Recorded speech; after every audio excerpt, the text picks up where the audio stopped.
Good morning. The 14th plenary meeting of the General Assembly is called to order. The Assembly will continue its consideration of Agenda Item 8, entitled General Debate. I now give the floor to His Excellency Osman Saleh Mohamed, Minister for Foreign Affairs of Eritrea.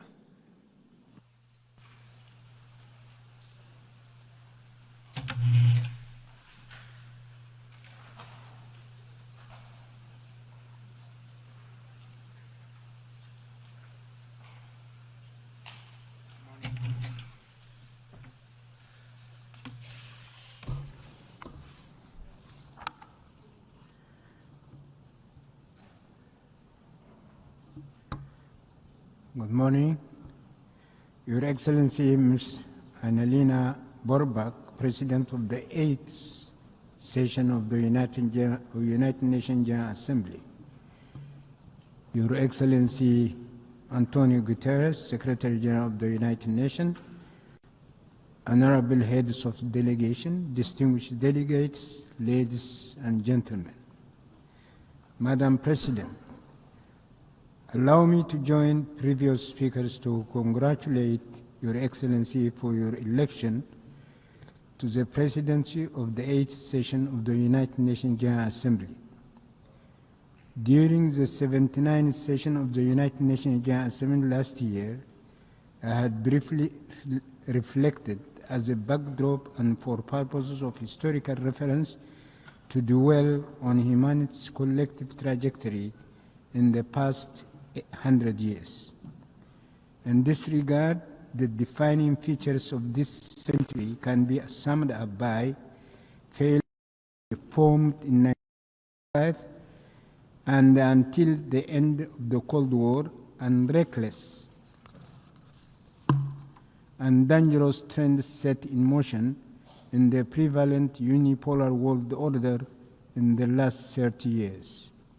As we all agree, the League of Nations and the United Nations were originally conceived as viable architectures of global governance to advance the pronounced lofty objectives that we all cherish. In this respect, and at a time when humanity is aspiring for a transition from the old, defunct global order to a new one, the overarching quest must revolve around finding outside tangential ideological acrimonies, enduring solutions to fundamental and outstanding problems that our global community continues to grapple with. Economic injustice has remained the primary challenge for mankind and all the peoples as a whole since ancient times, from primitive social systems to the epochs of slavery and colonization, all the way until our contemporary times in a developed 21st century.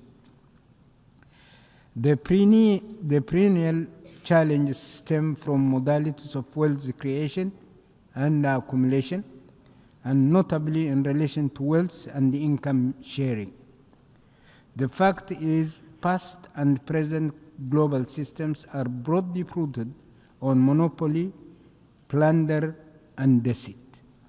Domination and attendant policies crafted to that end, military power that is garnered, and military assaults unleashed are indeed mere tools of domination and plunder.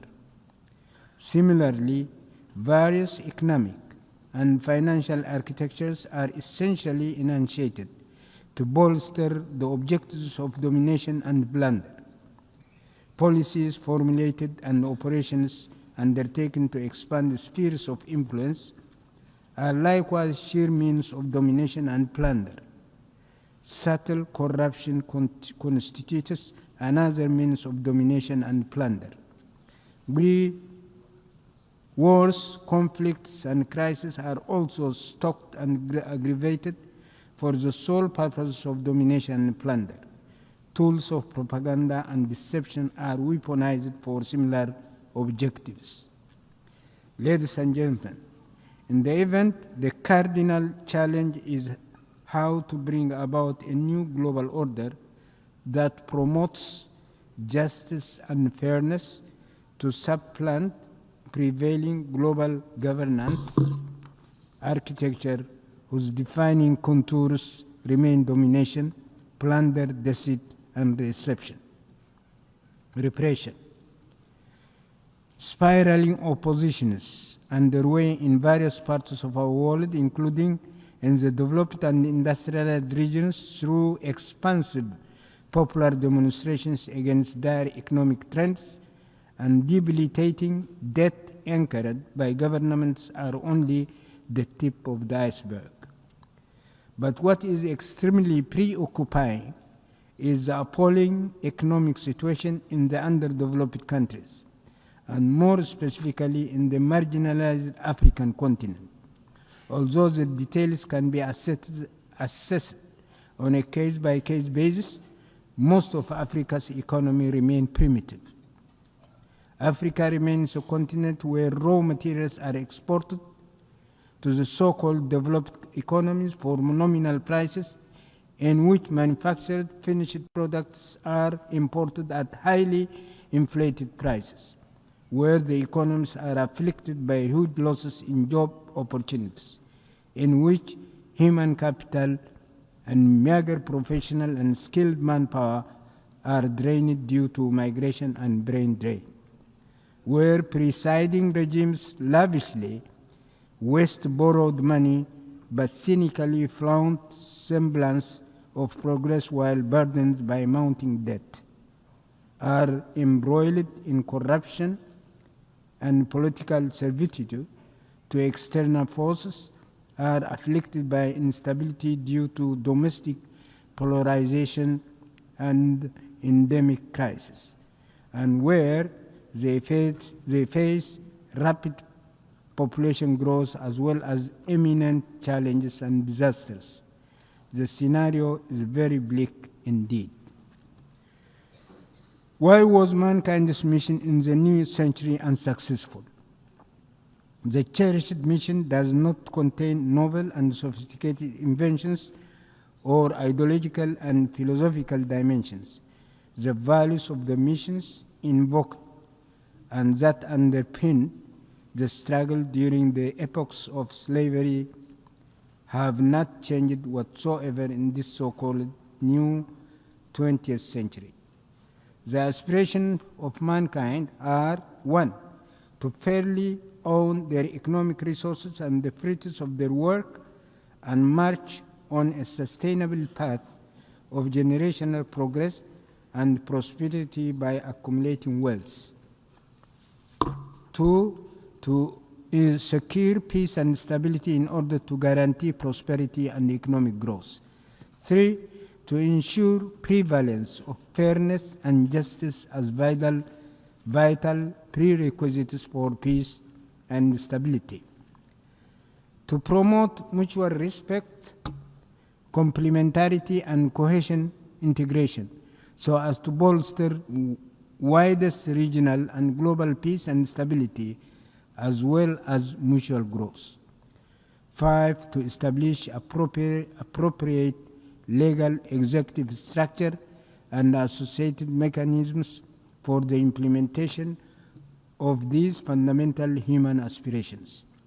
Ladies and gentlemen, although mankind's aspirations have not been realized as yet, its cherished aspirations cannot be shelved or postponed.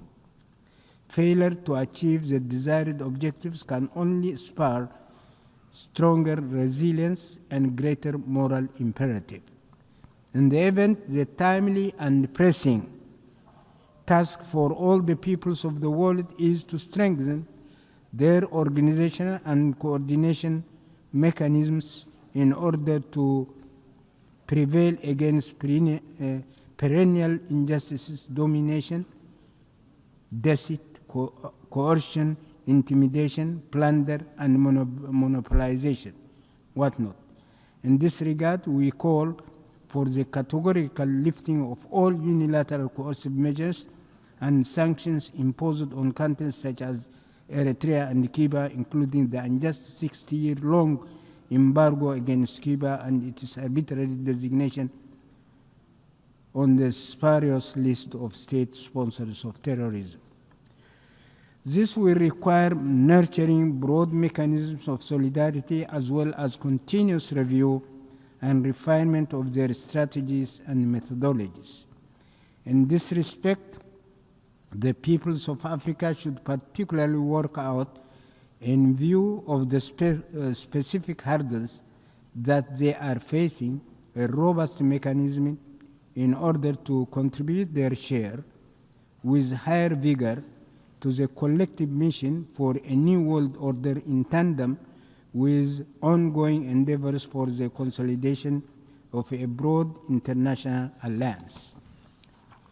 Ladies and gentlemen, on the occasion of the 80th session of the ANGA, I would like to mention that in the interest of time, I have chosen not to delve into vital issues pertaining to palpable shortcomings of the United Nations and its various agencies, along with possible remedial measures, as well as the various initiatives underway by several parties for the crystallization of a new global order. I thank you.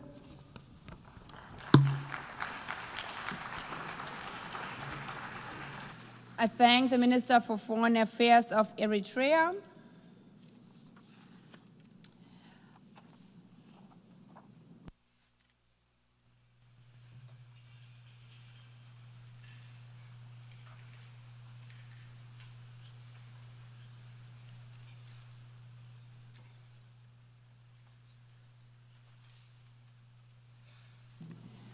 I now give the floor to His Excellency Alva Romanus Baptiste, Minister for External Affairs, International Trade, Civil Aviation and Diaspora Affairs of St. Lucia.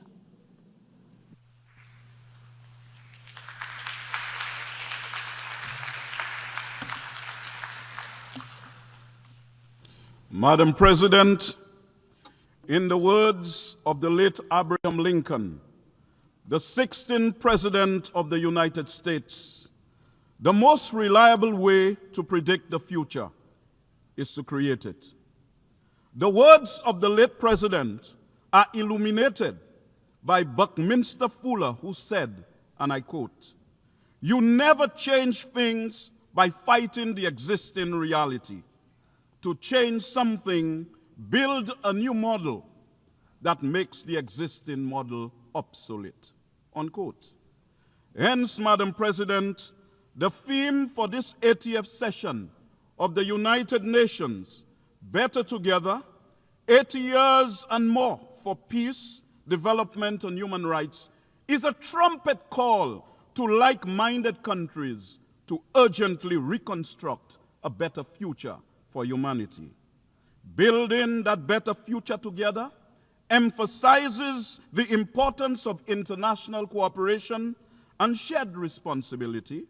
It requires a framework defining a shared destiny, and that involves better coordination and coherence across multiple actors to deliver the most effective and sustainable responses.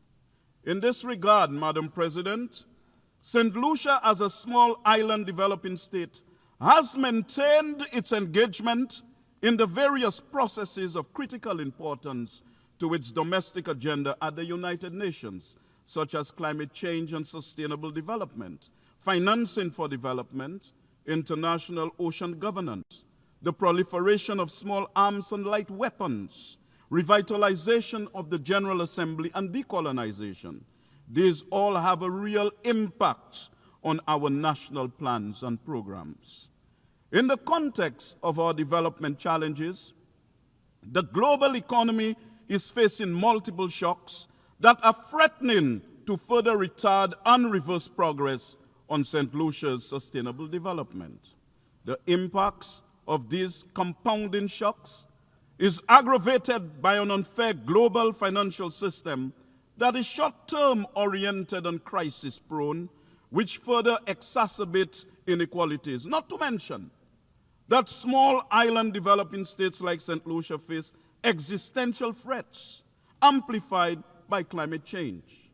Despite some skeptics, Madam President, there is no doubt that climate change is the most consequential and formidable challenge facing seeds. In fact, the latest scientific projections portend a grim future. Consequently, addressing the climate crisis is imperative for the survival and well-being of humanity, transcending national borders regardless of size or wealth. Prioritizing climate action is not just an environmental issue, but a moral obligation to protect human life, uphold global stability, and ensure a sustainable and equitable future for all of humanity. The recent advisory opinion from the International Court of Justice, which was requested by this very General Assembly, now also frames climate action as a legal responsibility. Hence, there is an urgent need to accelerate global momentum towards the ambitious targets across various international agreements and development agendas. A common thread across these instruments is the need to address the unique vulnerabilities and special circumstances of small island developing states.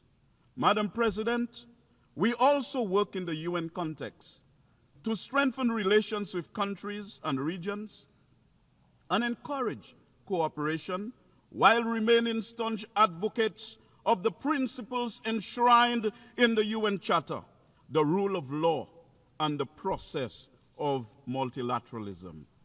And St. Lucia agrees with the UN Secretary General that, and I quote, multilateralism is not an option but a necessity as we build back a better world with more equality and resilience and a more sustainable world.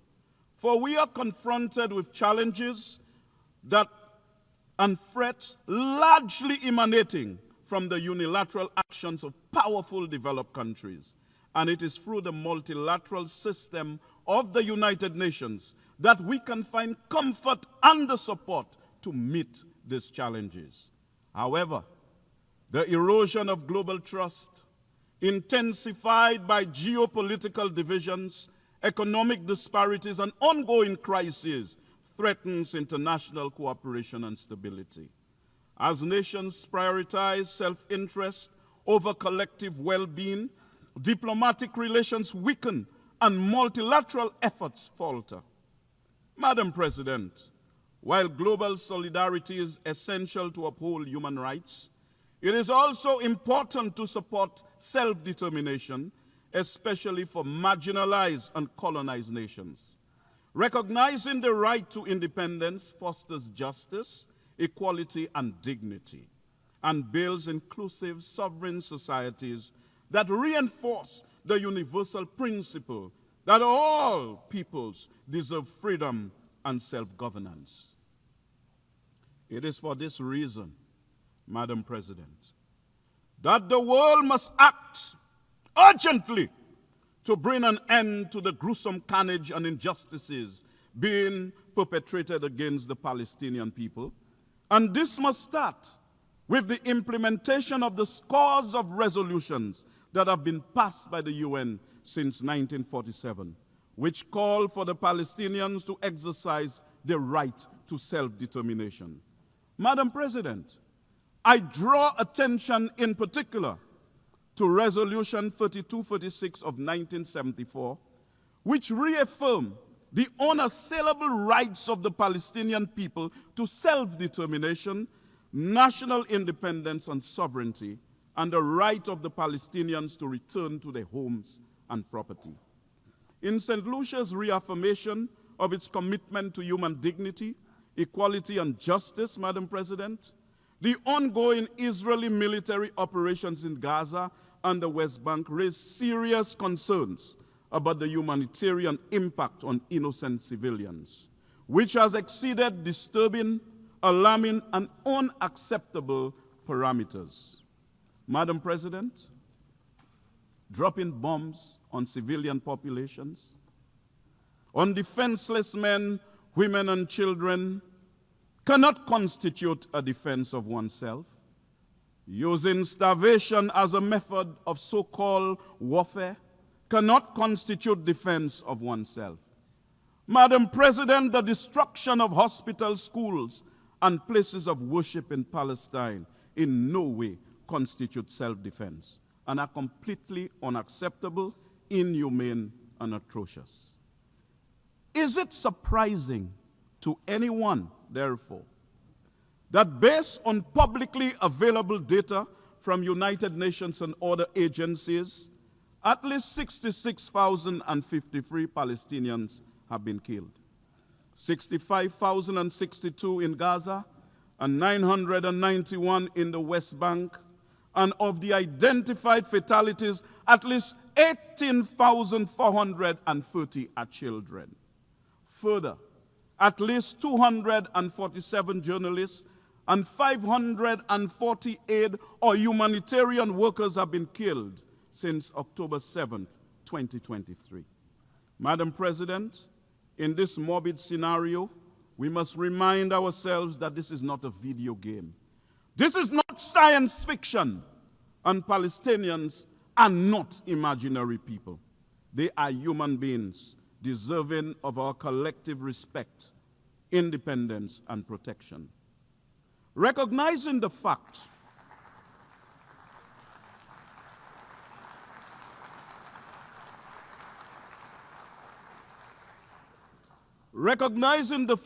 of the shared humanity of both Israelis and Palestinians should cause us to value equally the life of an Israeli and the life of a Palestinian. This would lead naturally to the fostering of dialogue and peaceful solutions to ensure security and stability for all parties involved, because respecting human rights and protecting all civilian lives must remain at the forefront of international efforts to resolve the conflict constructively. Madam President, St. Lucia's position is abundantly clear that there is an urgent need to put an end to the intolerable and significant human suffering, civilian casualties, and widespread destruction. Hence, St. Lucia joins with the majority of member states which continue to call for de-escalation, dialogue, and adherence to international law to prevent further loss of life and foster a sustainable path toward peace. The Palestinians must have their own state and full membership to the United Nations alongside the state of Israel. The only way for Israel to have secure borders is for the Palestinian people to live in their own internationally recognized homeland in accordance with the universal right to self-determination. Peace in the Middle East can only come from this, not from bombs and wars, and terrorism and genocide and illegal settlements. Madam President, clearly, lasting peace cannot be secured on the basis of extremism. It must be pursued on the premise of mutual respect for the lives of both Israelis and Palestinians. Madam President, I speak to you today as one who's conscious of how the transatlantic slave trade inflicted unimaginable suffering, dehumanization, and economic exploitation upon millions of Africans. This is why we are adamant about our just cause for reparations from Europe for the African slave trade, which are a moral imperative rooted in justice and acknowledgement of profound historical injustices that have long-lasting consequences. Unsurprisingly, St. Lucia will sustain its condemnation of the atrocities being committed against the Palestinian people, rooted in decades of oppression, including the systemic undermining of Palestinian statehood. Madam President, since 1992, the United Nations General Assembly has consistently and overwhelmingly voted for the removal of the economic sanctions imposed by the United States on Cuba. It is time for all to respect and uphold the will of the General Assembly. Madam President, St. Lucia has consistently called for an end to the U.S. embargo on Cuba and its removal from the list of state sponsors of terrorism, because we embrace the view that engaging Cuba diplomatically rather than isolating it would unlock opportunities to foster regional cooperation, critical for long-term peace and development in the Caribbean, as well as to create an improved security architecture for the entire hemisphere. This pragmatic approach aligns with global efforts to promote sovereignty, respect, and mutual understanding, demonstrating that diplomacy and constructive dialogue are more effective strategies than universal sanctions. Madam President, ending Russia's war in Ukraine is essential to restoring peace, respecting sovereignty, and preventing further humanitarian catastrophe. The ongoing conflict has caused immense loss of life, displacement of millions, and widespread destruction, destabilizing the region and threatening global security.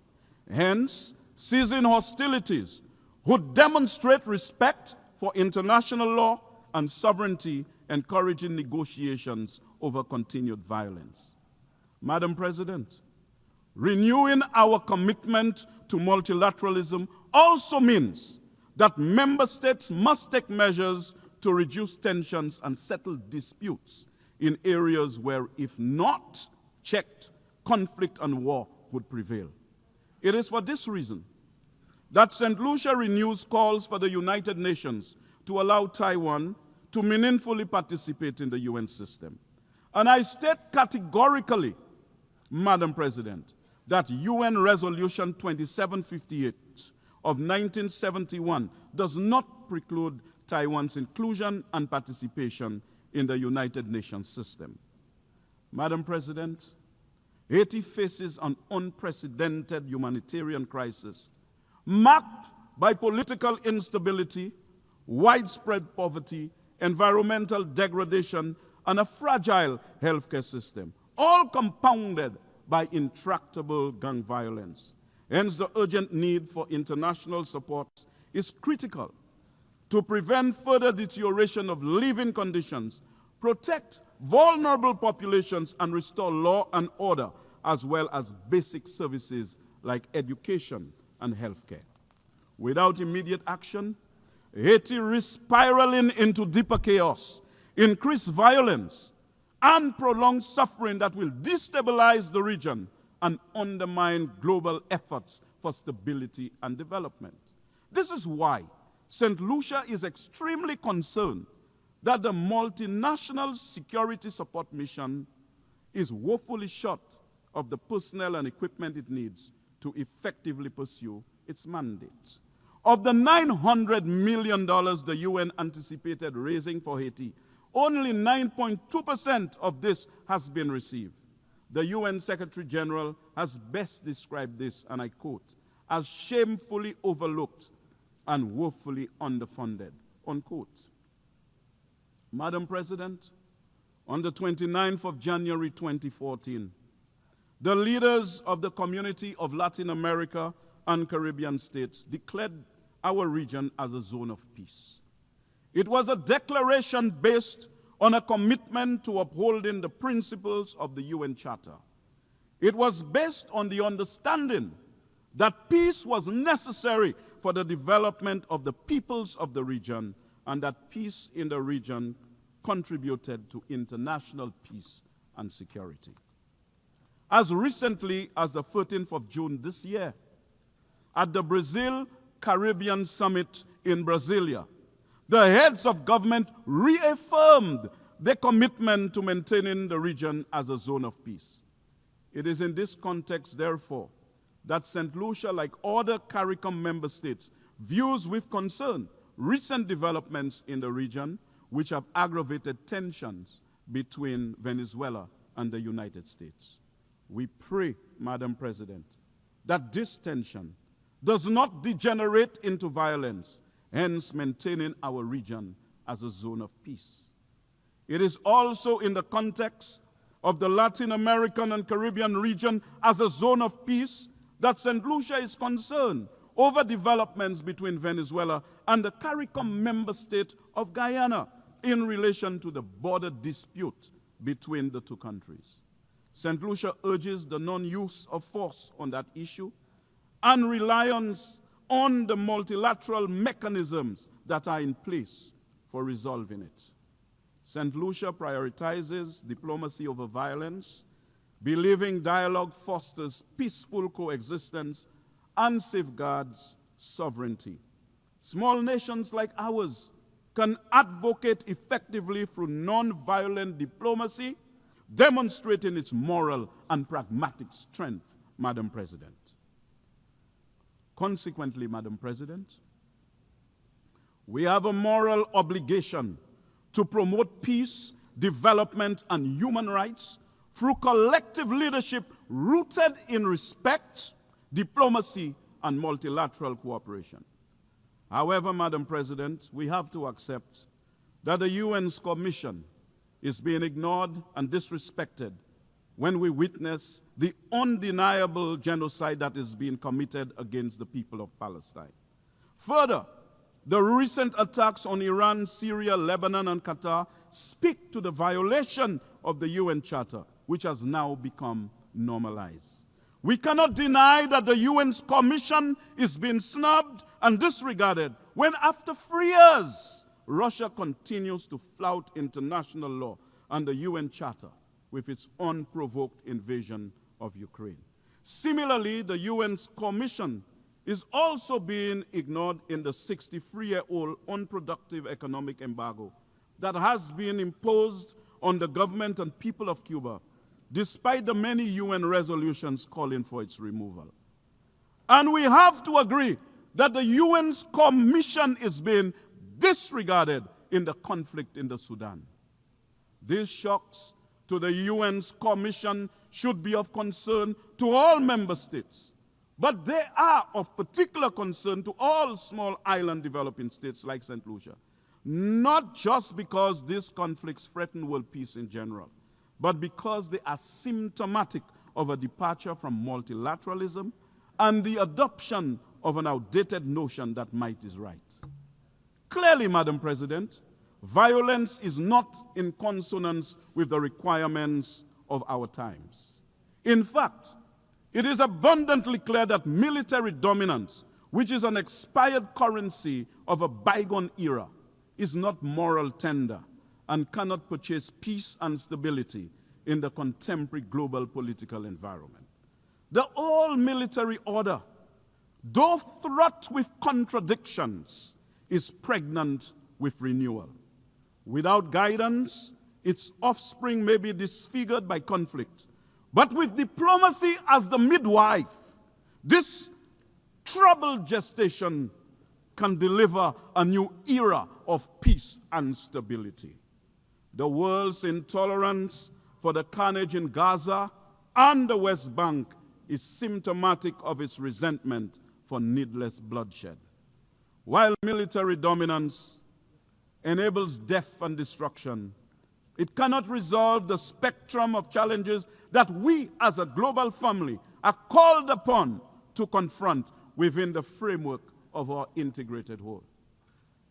So, Madam President, the UN80 initiative is essential to revitalize the UN's effectiveness amid crisis, enhancing multilateralism to restore trust and address issues like climate change and inequality.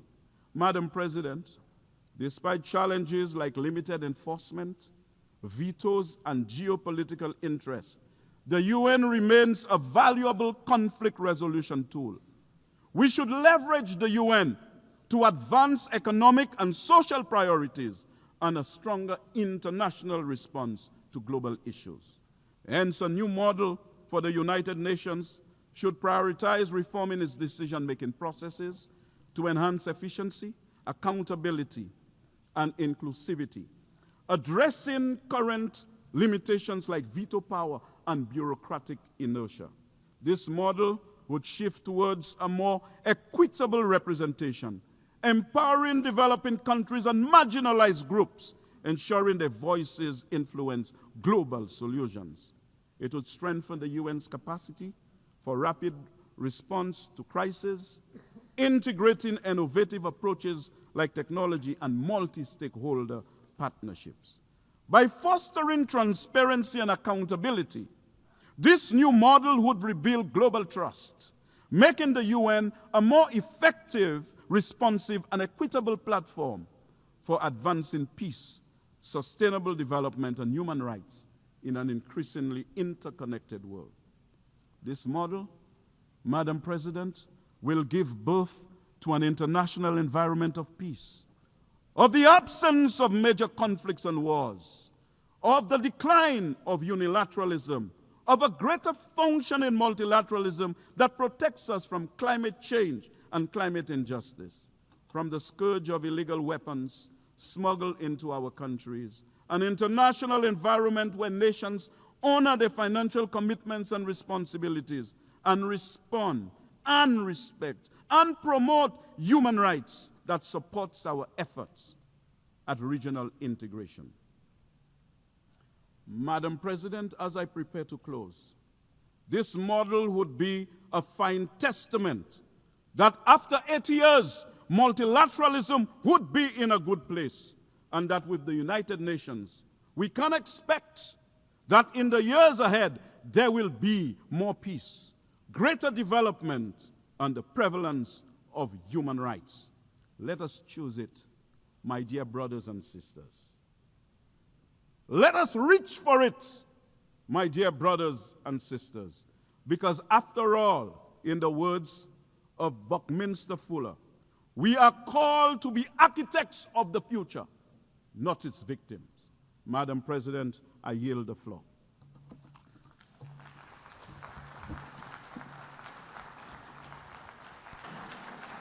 I thank the Minister for External Affairs, International Trade, Civil Aviation and Diaspora Affairs of St. Lucia.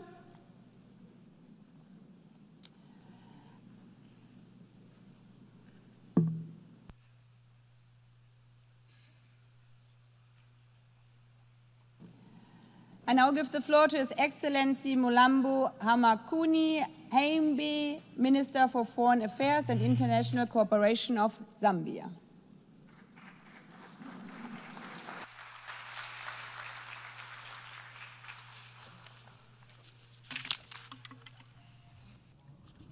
Your Excellency, Madam Annalena Baerbock, President of the 80th session of the United Nations General Assembly, Your Excellency, Mr. Antonio Guterres, Secretary General of the United Nations, Your Excellencies, Heads of State and Government, distinguished delegates.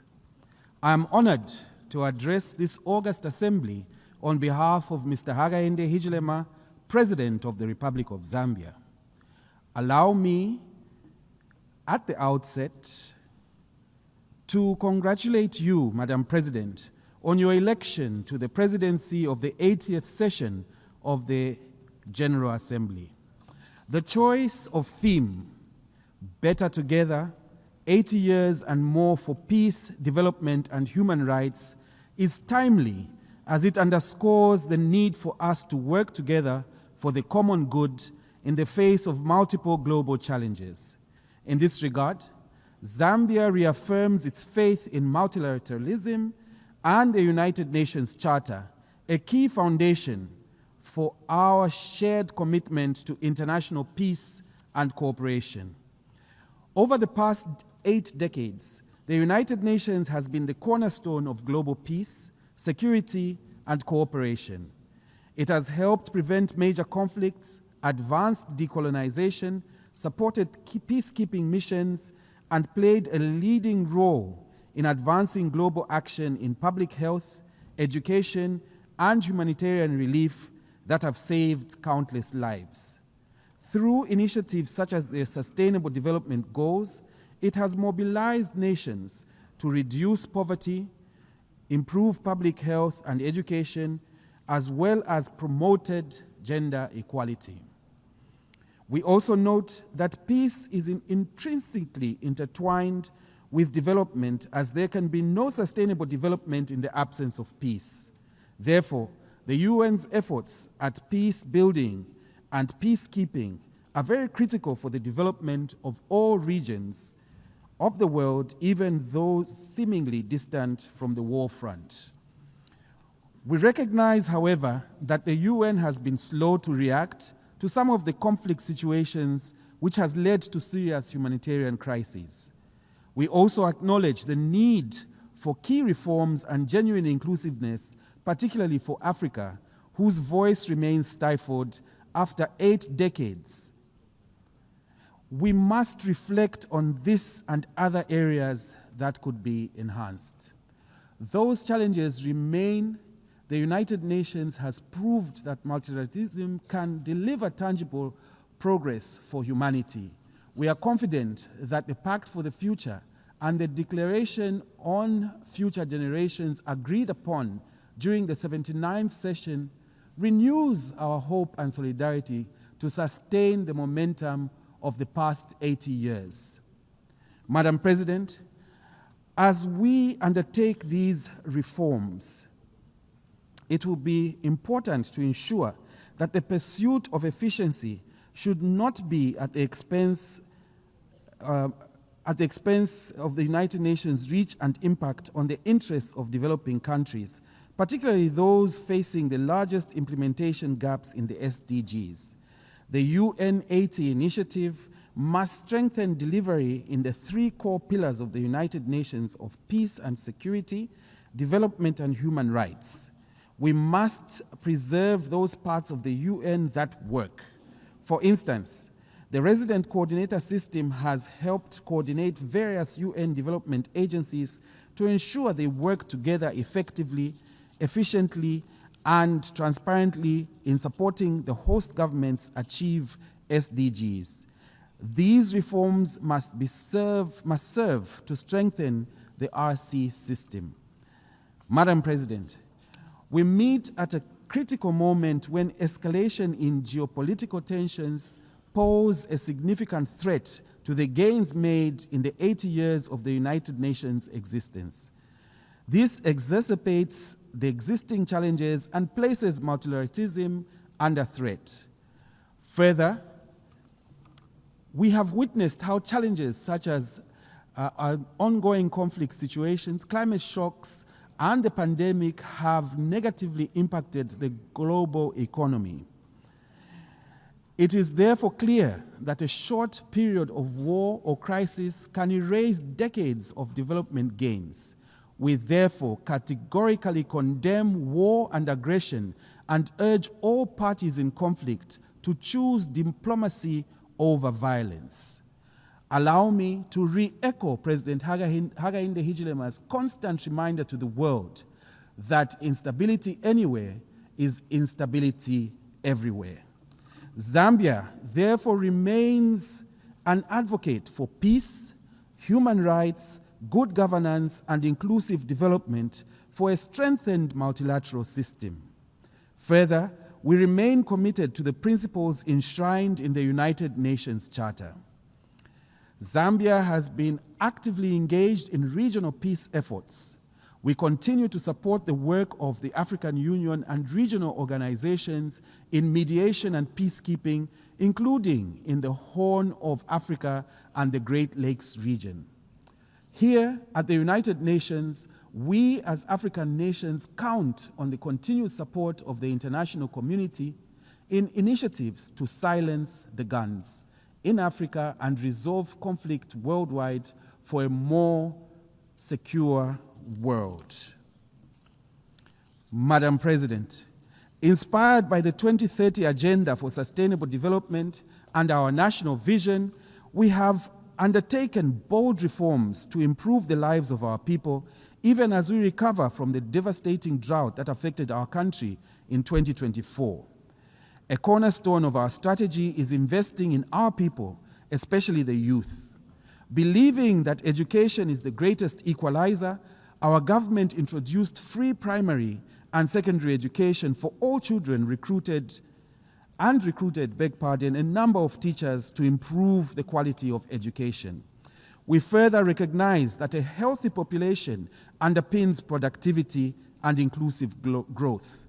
Zambia therefore remains steadfast in its pursuit of health for all, by building resilience, equitable and accessible health systems.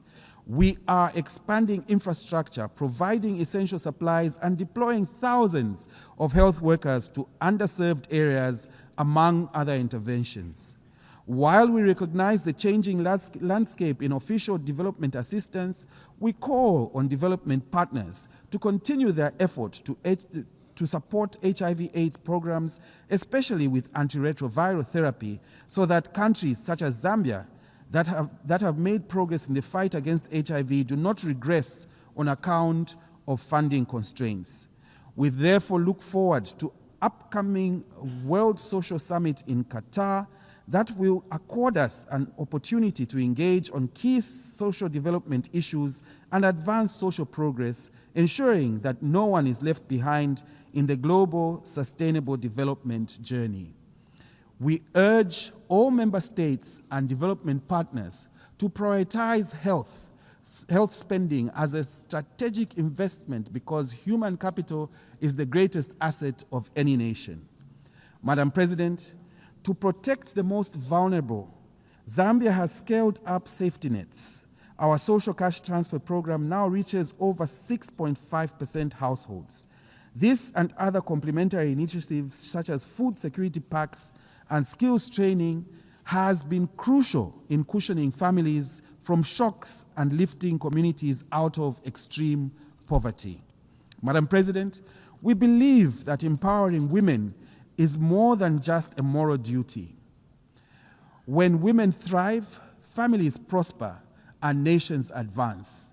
We therefore place women and youth at the center of our transformation through affirmative measures that enhance women's participation in decision-making and protect their careers and families. We continue to lead efforts to eliminate gender-based violence and child marriage through strengthening laws and community awareness programs. We call on the international community to redouble efforts towards gender equality, especially as we commemorate the 30th anniversary of the Women's Conference and Beijing Program of Action. Madam President, Zambia's economy, like many other developing countries, has endured turbulent times in recent years. Upon assuming office, our government's highest priority was to restore macroeconomic stability, which we are steadily delivering. We implemented difficult but necessary reforms to restructure our public debt in order to create fiscal space. This debt restructuring, alongside our ongoing IMF-supported program, has put Zambia firmly on a path to debt sustainability and renewed investor confidence. However, stabilizing the economy is only the first step. We equally focused on reigniting growth and economic transformation through diversification. Madam President, the existential threat of climate change looms over all our aspirations. Despite our minimal contribution to global emissions, many developing countries often experience increased frequency of climate shocks, such as droughts and destructive floods. In this regard, we look ahead with a hope to the upcoming COP30 in Brazil, which will mark the 10th anniversary of the Paris Agreement. This milestone conference must be a turning point from promises to action. Zambia has submitted its revised National Determined Contribution, NDC 3.0, and we therefore encourage other countries to do the same with enhanced ambition to be within the reach of the 1.5 degrees Celsius goal. We must act now to limit global warming and to adapt to its effects. Let us summon the political will for bold action that safeguards the planet for future generations. Madam President, 5 years to the year 2030, only 17% of SDGs are on track. We also note that several developing countries remain fiscally constrained in directing sufficient resources towards SDGs on account of increasing debt burdens, highlighting the need to strengthen mechanisms for resolving debt crises. Against this backdrop, Zambia was privileged to have co-facilitated the outcome document of the 4th International Conference on Financing for Development, which unanimously adopted the Sevilla Commitment. This outcome has renewed global consensus to close the $4 trillion annual SDG financing gap. It is now time to move from commitments to action. We call on all nations, development banks, and the private sector to align their policies and investments with the SDGs. Official development assistance, a lifeline for less developed countries, must be protected. There is need to scale up domestic resource mobilization, embracing innovative financing mechanisms, tackling illicit financial flows, and promoting private sector involvement. Madam President, for too long, the current international financial architecture has perpetuated structural inequalities, particularly for developing countries. The post-war institutions designed to promote global economic stability and growth no longer reflect today's geopolitical and economic realities. Many African countries continue to bear the weight of unsustainable debt, limited access to concessional financing, and the effects of global shocks beyond their control, from climate change to pandemics and global conflicts. We therefore welcome the commitments from various stakeholders for comprehensive reform of the global financial system. This reform should include governance reform of global financial institutions to strengthen representation of developing countries in international economic decision-making. Zambia further welcomes initiatives such as the Borrowers Forum to ensure fair and timely resolution of debt. Madam President, Zambia is both a least developed country, LDC, and a landlocked, or as we prefer, land-linked developing country, an LLDC. These two categories of countries face unique structural challenges. In July 2025, Zambia was privileged to host the LDC Future Forum in Lusaka, whose insights on building resilience to shocks and the need for innovation to address challenges were empowering. During the conference, our Republican President, Mr. Hakainde Hichilema, underscored the need for LDCs to build resilience by being more proactive and self-reliant. As a landlocked country, Zambia welcomes the Awaza Program of Action, which prioritizes structural transformation, trade facilitation, regional connectivity, resilience, and ICT infrastructure, which reflect our own priorities. We also welcome the Awaza's call for innovative financing. Landlocked need not mean isolated and encased. I repeat, Madam President, landlocked need not mean isolated and encased. As our President fondly states, LLDCs can become land-linked rather than landlocked, and we in Zambia are committed to making this vision a reality. Allow me to appeal, Madam President, that even as we reform the office of the High Representative for landlocked, for less developed countries, landlocked countries, and SIDS must be maintained. It is of imperative importance. Madam President, the theme of this session, Better Together, also compels us to reflect on the United Nations' readiness to address today's complex challenges. The Security Council's current composition and working methods reflect a bygone era and are overdue for reform. Decisions on critical peace and security issues are all too often stalled by the veto power of a few, even when the wider membership speaks clearly. Africa, with 1.4 billion people, still has no permanent seat, a historical injustice that must be rectified. Zambia therefore reaffirms the Common Africa position on Security Council reform as set out in the El Zulwini Consensus and the Sirte Declaration.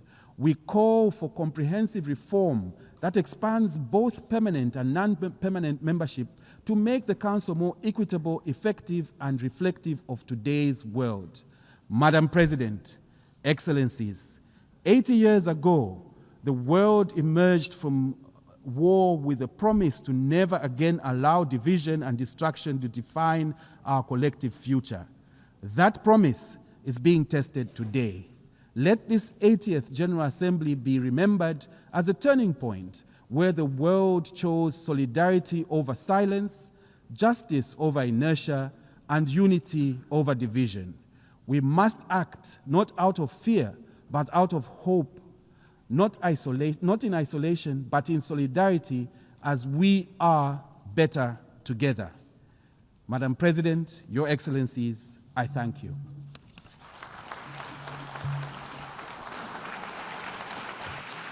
I thank the Minister for Foreign Affairs and International Cooperation of Zambia.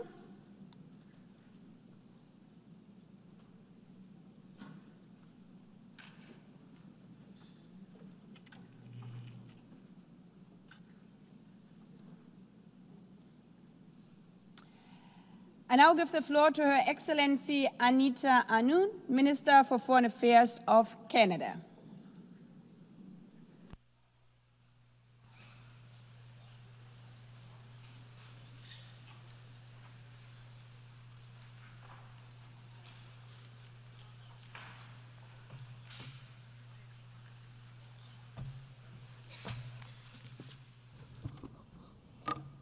President, Excellencies, distinguished delegates, let me, Madam President, congratulate you on your election as President. Since the end of the Second World War, multilateral institutions have helped to make our world safer and more prosperous. More than 1 billion people have been lifted out of extreme poverty. Famine and disease have declined. We see shared effort leading to shared prosperity. Pourtant, aujourd'hui, however, today, this multilateral system is under threat. Some countries are turning more inward, looking at protectionism and unilateralism rather than multilateralism. Around the world, the geopolitical landscape is unstable. Those power is heading towards a way that is undermining, jeopardizing our security and prosperity. We are facing challenges that no country can address alone. Allow me to start with Canada itself, because the strength that we have abroad is based on resilience at home. Proudly bilingual, resilient, dynamic democracy spanning 3 oceans, blessed with natural resources, and above all, defined by the ingenuity of our people. Our scientists are leaders in artificial intelligence and clean technology. Our workers are partnering in the global energy transition. Our entrepreneurs are advancing critical minerals, agriculture, and digital innovation. Canada is home to Indigenous peoples and to immigrants from every corner of the globe. Let me say a few words about Indigenous peoples on the eve of Canada's National Day for Truth and Reconciliation. The voices of Indigenous peoples enrich our democracy at home and diplomacy abroad. Their leadership has laid the foundations for the path followed by Canada and is strengthening our place in the world. Canada has for a long time been advocating for cooperation, diplomacy and international law. Whether this be a question of promoting peacekeeping operations of the UN during the Suez crisis, or indeed the Ottawa Treaty that prohibits anti-personnel mines, Canada has always been an innovative leader on global issues. This is something that still guides us. Not shrink from global challenge. Canada does not retreat from duty. Canada does not walk away from building and strengthening peace. Even as the world changes, Canada remains a stable and reliable partner, both in business and collective security. At its core, our foreign policy rests on three pillars. First, defense and security, keeping Canadians safe, strengthening our sovereignty, being good allies and partners in NATO and NORAD. Second, economic resilience, diversifying trade, strengthening supply chains, being an attractive destination for capital, and an entrusted trading partner while advancing rules-based trade. And third, core values, promoting democracy and pluralism, balancing and maintaining human rights, fostering gender equality, protecting our environment, and working with Indigenous partners on sustainable development and prosperity while safeguarding our environment. But we face a changed reality. Rising unilateralism and protectionism weaken multilateral institutions and the rule of law, the very bedrock of the post-war order. À eux seuls. In 2024 alone, 300 million people needed humanitarian assistance. 120 million were displaced. More than 40 million were refugees. Conflicts cost $14 trillion a year for the global economy. And each of these figures is not simply a statistic, but it's a child, a family, a community. Each and every one of them are just proof of why we must respect together the UN Charter, the Geneva Conventions, the Refugee Conventions, and Human Rights Conventions. Stark realities. Retreat is not an option. Canada will not turn inward. Canada will work to reform and strengthen multilateral institutions such as the United Nations so that they are more resilient and more effective in meeting the challenges of today and tomorrow. Canada is an Arctic nation. In the Arctic, a critical part of Canada and the world, climate change and new geopolitical pressures create both risks and responsibilities. Canada will safeguard its sovereignty, modernize NORAD with the United States, bolster NATO with fellow members, and work with Indigenous peoples to ensure that the Arctic remains a region of peace, cooperation, and sustainable development. The challenges to security are not confined to our own borders. Russia's 2022 illegal full-scale invasion of Ukraine stands as a grave breach of the UN Charter. Russia's aggression, attacks on civilians, and abduction of children are flagrant violations of international law. Putin believed Ukraine would fall in 3 days. 3.5 years later, Ukraine still stands, its sovereignty intact, its people unbowed, its courage unbroken. Canada's position is clear. Putin cannot be permitted to redraw boundaries at his will. Might does not make right. Ukraine is not backing down, nor will its friends, including Canada.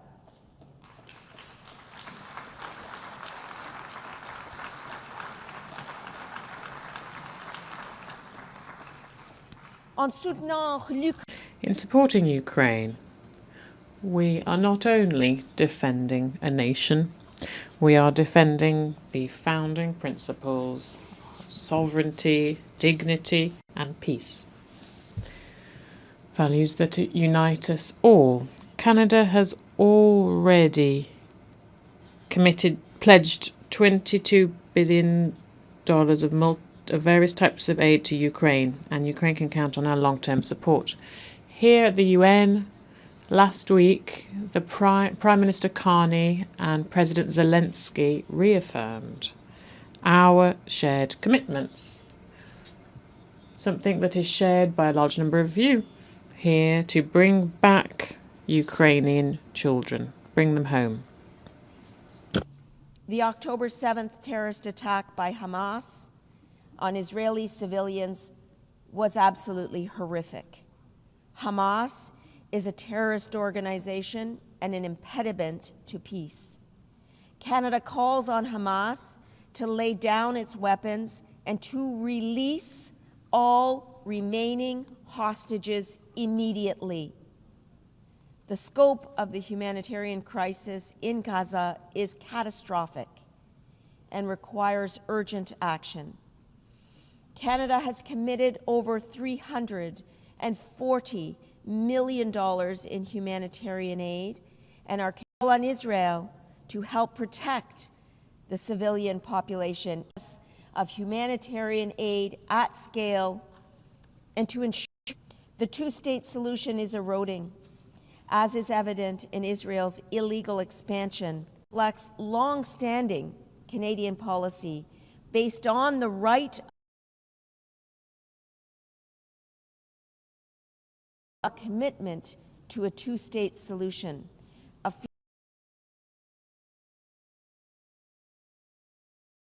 live side by side in peace, continue their efforts to reach a ceasefire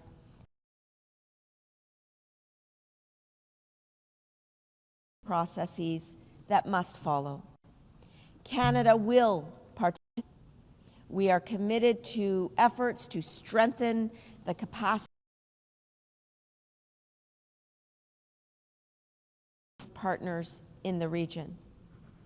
On Haiti, in Haiti, violence is destroying lives and undermining stability. Canada supports the efforts made to tackle violence, put a stop to gang violence, and re-establish governance and open the way for stable democracy and a greater level of regional security. These struggles are not something that happens far away in today's interconnected world. Conflicts, indeed, that break out anywhere in the world affect all of us. Global economy, Canada's diplomacy is also focused on delivering growth and economic resilience for our people. To grow our economy and create opportunities for our businesses, Canada is deepening partnerships in Europe, the Indo-Pacific, the Americas, and Africa. Recent progress includes a strategic defense partnership with the European Union, the Canada-Indonesia Comprehensive Economic Partnership Agreement, signed just last week, expanded agreements with Mexico, and continued leadership through key trade agreements such as the CPTPP and CETA. These are not just trade agreements. These are bridges of resilience, engines of prosperity, and commitments to the rules-based system that benefits us all. Through multilateralism, we can build an inclusive and sustainable global economy. And when multilateral institutions are under threat, Canada will not turn inward. We will lock arms with our partners to strengthen institutions, building their legitimacy and their efficacy to meet the challenges of today and tomorrow. We are determined to forge new economic partnerships and leverage our competitive advantages in areas of economic strength. Canada will ensure that we utilize our diplomatic efforts abroad to the benefit of domestic interests as well. Alors que nous... At a time when we're all looking to strengthen resilience, security and economic growth of our peoples, we cannot renounce or give up on our multilateral institutions and processes. Multilateralism remains our best hope to address global challenges. Rather than rejecting international norms, we should instead strengthen multilateralism by reforming its international institutions. This is the only way that international institutions will be able to address the challenges that we are all facing, while all the while providing results for our nations and peoples. Have an opportunity to act with pragmatism and flexibility in our efforts to deal with collective challenges. That is good advice for all of us in our chamber here today. We need to bring together the representatives of those countries and entities that are both relevant to and affected by the crises at hand. As we have seen with the Coalition of the Willing for Ukraine, these efforts in support of the UN Charter need to become the new norm so that we can move forward on urgent challenges at scale and at speed. A generation of Canadians, including Canada's fierce and inspiring ambassador to the United Nations, Bob Rae, who has provided a lifetime of dedicated service to our country, helped to build these multilateral institutions. And I pay tribute to Bob for his lifetime of dedicated service to our country. Our goal will always be to prevent and to resolve international conflicts while modernizing global institutions so that they can meet the challenges of the future. To close, Canada is committed to leaving future generations not only a safer, more prosperous, more inclusive, and more peaceful world, but also a more sustainable one. Canada will be defined not by the strength of our values, but by the value of our strength.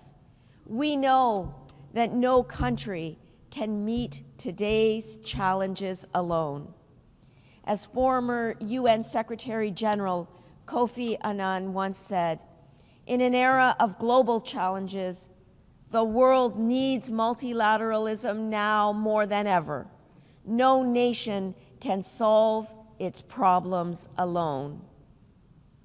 This is the spirit of Canada, and Canadians are rising to the challenge. We will work toward a world where prosperity is shared, security is collective, and peace is lasting. This is Canada's pledge in this era of geopolitical challenge and change. Thank you. Merci beaucoup. Miigwech.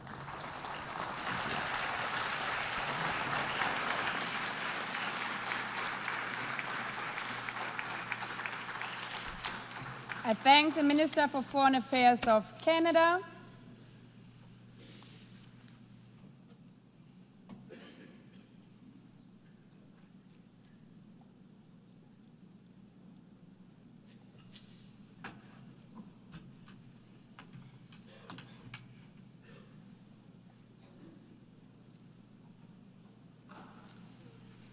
I now give the floor to His Excellency Javier Bosoto, Secretary of State for Foreign Affairs and International Cooperation of Honduras.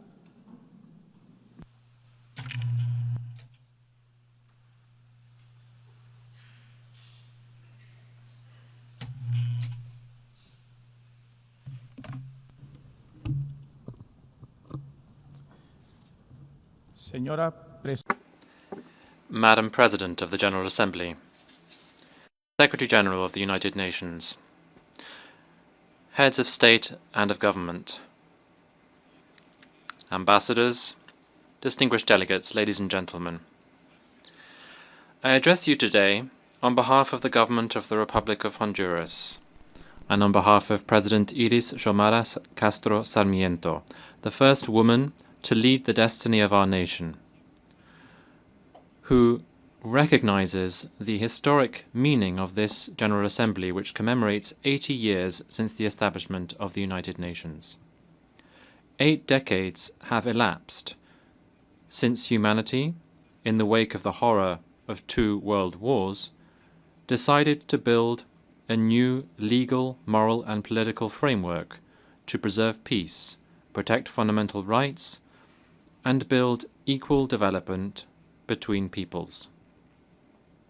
Today, in 2025, we need urgently to see if this foundational promise has been fulfilled, or, worse, if there is the risk of it being meaningless, given the unprecedented challenges of the 21st century. Madam President, the world is not peaceful. The genocide in Gaza, the devastation in Ukraine, persistent violent crises, particularly in the Middle East, Africa and Haiti, the dangerous weapons business of global capitalism, all show the failure of the multilateral system to fulfill its essential mandate to achieve peace, to prevent barbarism, to stop the progression of the nuclear race, which major powers are engaged in and which could be the apocalypse of humanity. We categorically reject the fact that the most important decisions on peace and security throughout the world are hoarded in the hands of 5 permanent members of the Security Council. Their veto power, which has become an anachronistic privilege, has paralyzed collective action and the calls for peace in different parts of the world, and has allowed those committing war crimes to enjoy impunity. The UN cannot remain a hostage to special interests, nor can it be idly complicit in the face of the destruction of entire peoples. It is morally unacceptable that while billions of dollars are spent on weapons, budgets for peacekeeping operations, humanitarian aid, and sustainable development are being slashed. How can it be justified that the voice of 193 states who are present in this General Assembly and who are in favor of peace, to put an end to the different power blocks, can be cancelled out by one vote? We cannot continue to sustain a global order founded on privilege and inequality that leads to suffering for millions of poor people throughout the world. If we want the UN to survive as a guarantor of peace and not as an impotent bystander, we urgently need to reform its foundational charter. That is why Honduras joins the clamor of the Global South, demanding that the UN Charter be structurally changed to democratize the Security Council so that it once again has legitimacy, effectiveness, and justice for the nations of the world. To be clear, we are proposing the following. First of all, to broaden the composition of permanent members and non-permanent members, ensuring equitable regional representation therein. Secondly, we need to get rid of the veto, particularly when peace is looked for. and we need to ensure that this is particularly the case where there is genocide, war crimes, and widespread violations of human rights. Thirdly, we need to beef up the role of the General Assembly, providing the Assembly with more power, more binding power, in decisions pertaining to peace, security, and development. And finally, we need to open decision-making fora for women, indigenous peoples, youth, and diasporas, whose voice continues to be marginalized. Honduras is not accepting any more excuses. We will not remain silent in the face of injustice. The norms of the international order cannot continue to be defined by the logic of war, the hegemony of capital, or strategic workings of the most powerful. It must reflect the universal desire of people to live in peace, democracy, with dignity and freedom. Ladies and gentlemen, in Honduras we have embraced these principles. In these 3.5 years of democratic government, led by President Xiomara, by restructuring our institutions and upholding people's civil, political, and environmental rights. 12 years and 7 months on since the coup d'etat against the democratic president Manuel Zelaya in Honduras, back then, a drug dictatorship was installed, whose head, Juan Orlando Hernandez, was convicted in New York and sentenced to 45 years imprisonment for being part of a drug trafficking cartel to traffic drugs towards the United States. Public-private corruption, violence, and institutional deterioration were the instruments used by the Honduran oligarchy to continue exploiting our natural resources and our entire people.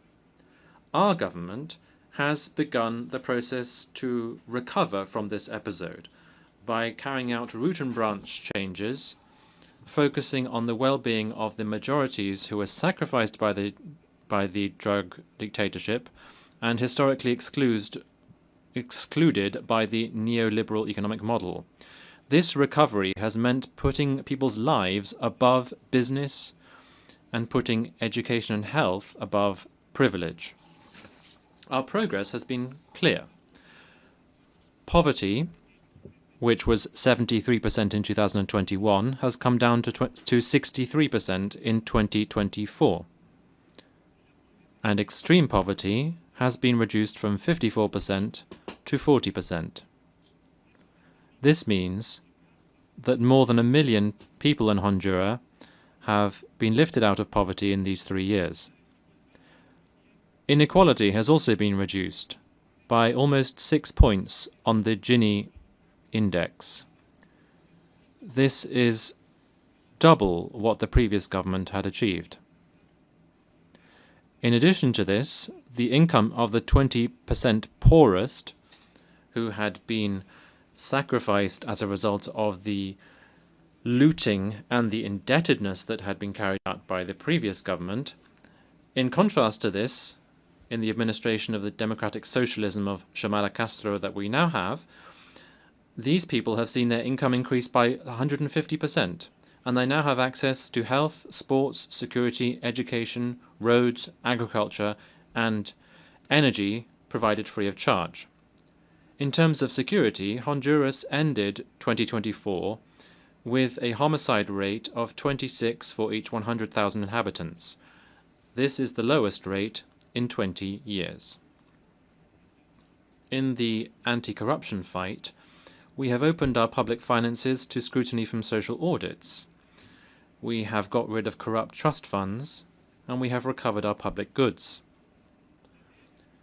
The tax justice law sent to the National Congress is part of our progressive tax reform, which aims to redistribute wealth for education, health, agriculture, and social protection, and it eliminates privileges given to the most powerful 25 economic groups and 10 families who monopolize 80% of the country's GDP and enjoyed generous tax breaks.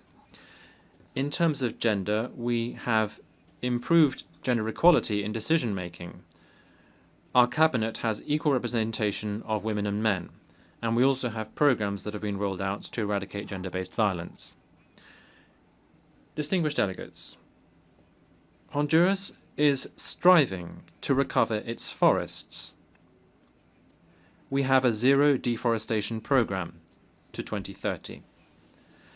In this effort, we have established 3 military battalions to protect our forests. Honduras is one of the countries that it suffers most as a result of climate change, even though we are one of the countries that contributes the least to global pollution.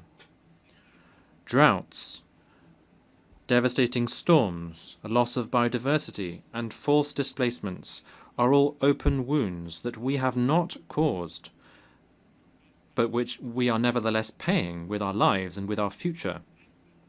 This is a struggle that we cannot carry out alone. Similarly, we reject the way in which migration is being criminalized, with harsher laws and more militarized borders. This road resolves nothing. It only perpetuates tragedy.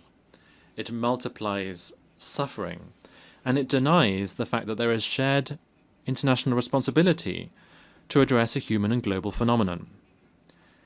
People migrate as a result of unequal systems that have failed them for years, not because of their own choice. Criminalizing them means punishing them twice, first to poverty and then to exile. Colleagues, our foreign policy is based on our unwavering respect for sovereignty, the self-determination of people, and human rights. That is why we denounce the illegal unilateral sanctions that throttle economies and condemn people to misery. These measures, such as those imposed against Cuba for decades now, must cease immediately. We unreservedly condemn all forms of foreign occupation and threats of military interference in our hemisphere. They are totally unacceptable. Measures such as these mean denying people's rights to live in free sovereign states. This right is inalienable, and its recognition cannot continue to be postponed or manipulated. No rhetorical justification can legitimize the violation of sovereignty or the subjugation of nations. That is why today, before this General Assembly, we repeat our recognition of the State of Palestine, in line with our historic commitment and with our unwavering stance in favor of peace, security, and the coexistence of 2 states in the Middle East. Madam President, ladies and gentlemen, this November, Honduras will hold general elections, which will be transparent, inclusive, and democratic. The government of President Xiomara Castro will ensure the free participation of all political sectors, respect for public freedoms, and the presence of regional and international electoral observation missions. Madam President, the United Nations must dare to change so as not to be a relic of the past, but rather the voice of the future. 80 years since its establishment, it is not enough to commemorate the past.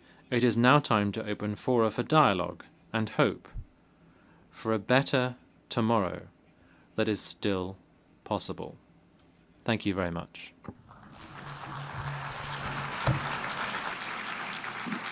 I thank the Secretary of State for Foreign Affairs and International Cooperation of Honduras. I now give the floor to His Excellency Edouard Bizimana, Minister of Foreign Affairs, Regional Integration and Development Cooperation of Burundi.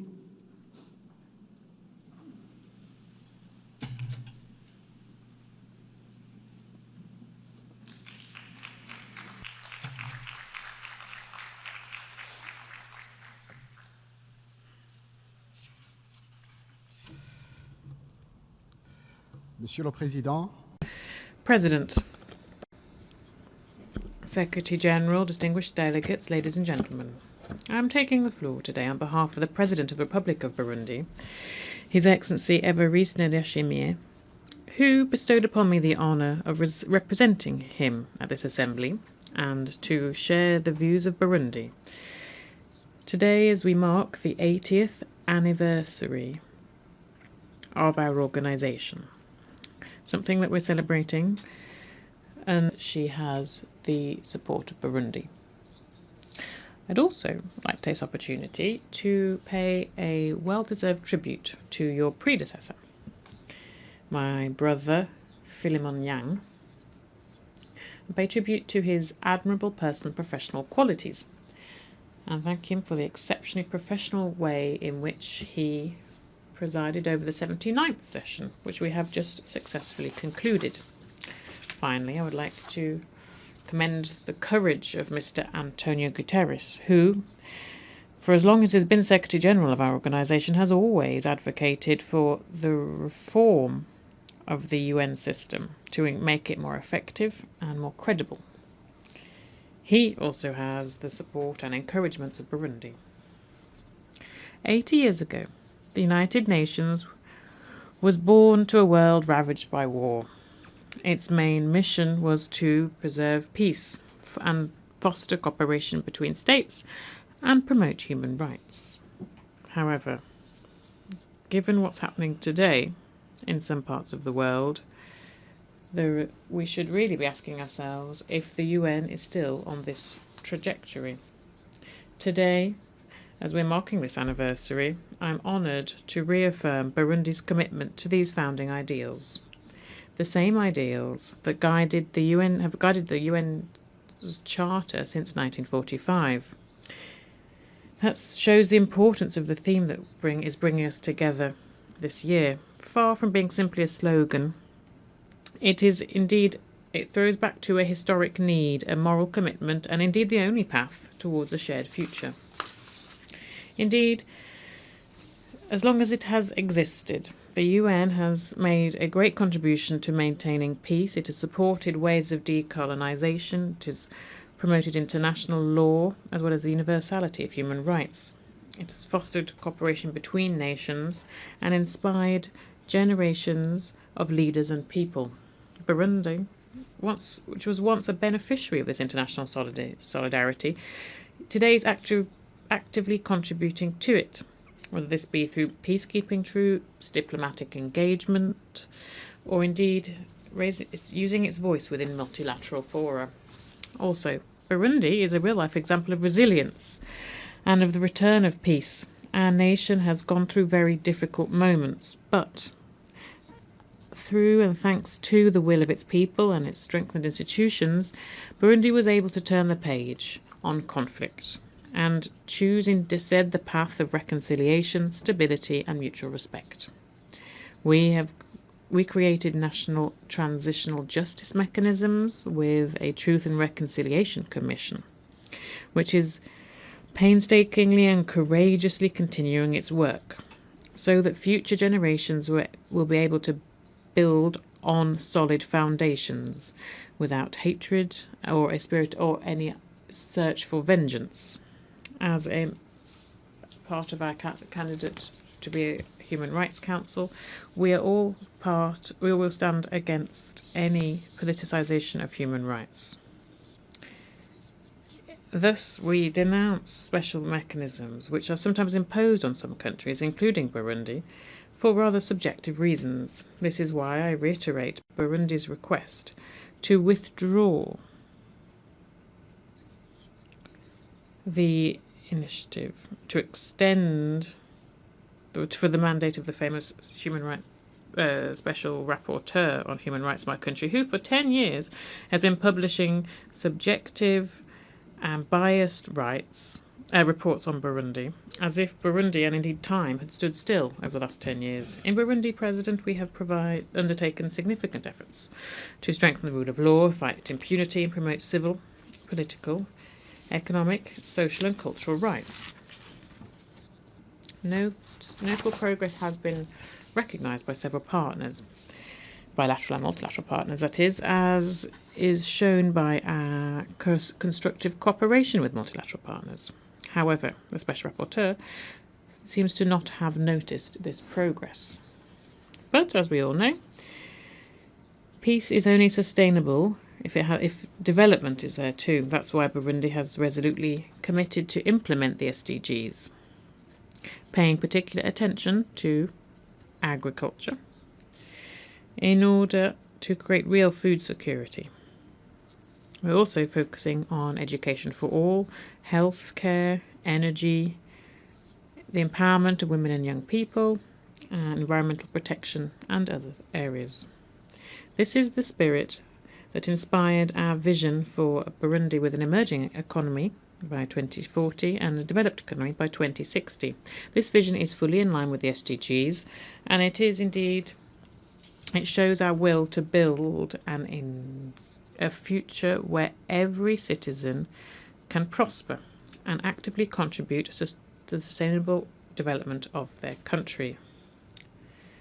President, ladies and gentlemen, as we celebrate 8 decades of our shared organisation, we cannot close our eyes and turn our back on the tension, ongoing or latent conflicts, the horrors that we're seeing in Gaza, in the Democratic Republic of the Congo, in Sudan, in the Sahel, and in many other areas of the planet.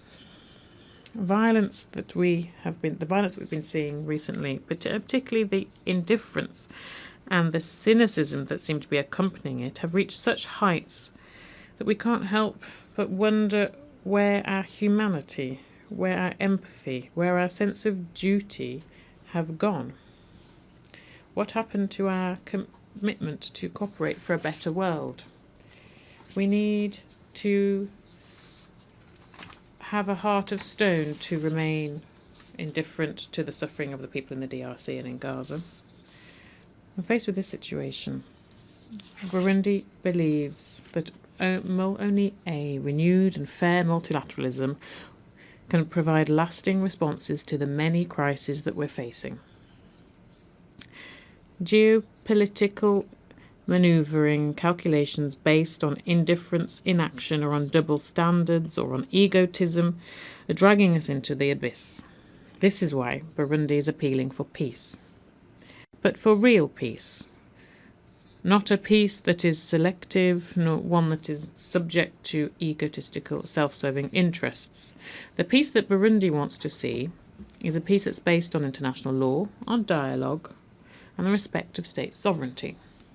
President, neither peace nor human rights can prosper without social justice and without equality between nations. This is why Burundi stands side by side with its African partners and advocates for more just representation of Africa within decision-making bodies, particularly the Security Council. This is a condition for its legitimacy and effectiveness. How can an entire continent that has made such a contribution to the life and efforts of the UN be ignored in this way? Africa remains the only continent that for 80 years now has not had a permanent seat at the Security Council. In this connection, Burundi welcomes the ambitious UN 80 initiative, the initiative that seeks to strengthen effectiveness, coherence and relevance of the UN system. We share the conviction that 80 years after its creation, our organisation needs audacious and lucid modernisation. However, we wish to underscore the concerns expressed by numerous countries in the global south, particularly countries in Africa. It is crucial that this reform be member state-led, guided by a spirit of equal geographical representation, transparency, multilingualism, and the respect for regional priorities. Development, social and economic rights, the fight against inequality, climate action, and international solidarity must never be sidelined in the name of streamlining. A more effective UN, yes. A UN that's just reduced to budgets and technocratic work, no.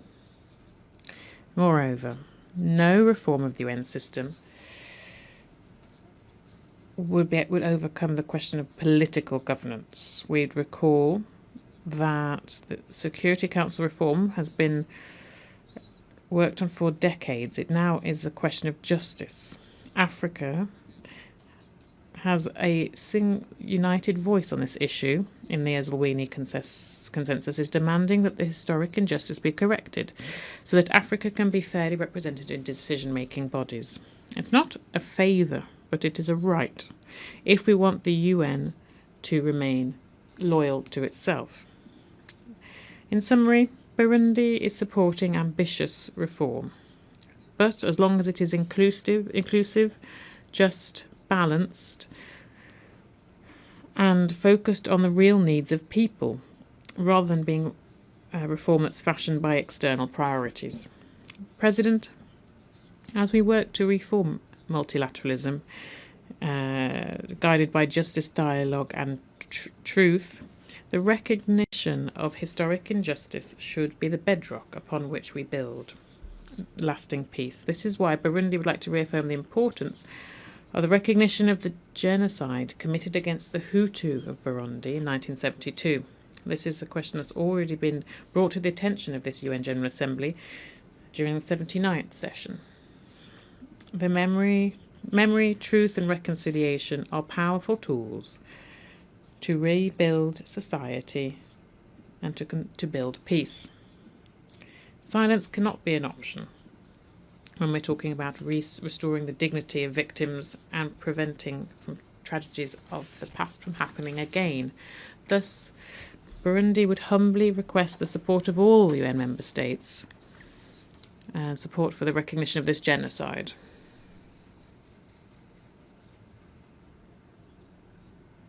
Before I conclude, President, I wish to reaffirm Burundi's will and its appeal to walk together towards a common future. This 80th session is a lot more than simply an anniversary. It's an appeal. We're at a crossroads, and the 80th session of our General Assembly must be a time for a moral awakening, solidarity, and for us to remember our shared humanity. The UN of tomorrow must be one that represents equity, justice, and action. It must reflect the realities of our world today to ensure that all voices are heard so that we can build lasting peace for present and future generations, as stipulated in the preamble of the UN Charter. Burundi is ready to continue to make its active contribution to establishing and maintaining peace, to consolidating the values of fair and inclusive development, as well as solidarity, mutual respect, and peaceful coexistence. Because yes, it is together and better together we'll be able to preserve peace, guarantee human rights, and ensure a dignified future for our children. It is a question of the credibility and the reputation of our shared organisation. Thank you very much, ladies and gentlemen. I thank the Minister for Foreign Affairs, Regional Integration and Development Cooperation of Burundi.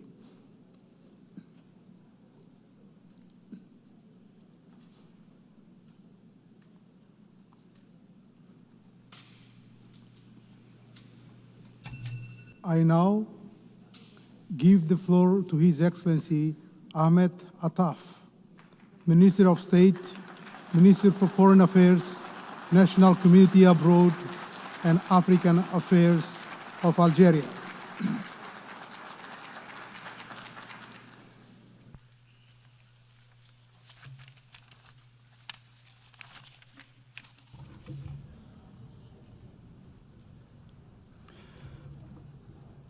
Bismillah. In the name of God, most compassionate, most merciful, Your Excellency, Mr. President, our United Nations organization celebrates its 80th year. And Algeria, together with the UN, celebrates the 7th decade of enlisting the issue of Algerian liberation on the program of this assembly. We celebrate these two memories in a global reality that is extremely turbulent and intricate. It is an international reality where conflicts have accumulated while settlements are absent, a reality where technological revolutions have proliferated while the development gap has expanded between the North and the South. A reality where instruments and treaties and commitments are abundant while implementation and commitment to their letter and spirit are scarce. In this complex situation, our organization is incapable and voiceless and marginalized. Its enshrined principles are violated, and its adopted resolutions are not implemented. Multilateralism that has been established by the United Nations is being manipulated by unilateral action and self-serving conflicts. The responsibility is entirely upon us, the member states, to restore respect for international law and to restore effectiveness to multilateralism. And we are similarly responsible for empowering the United Nations to restore its status as the beating heart of the international system based on the rule of law.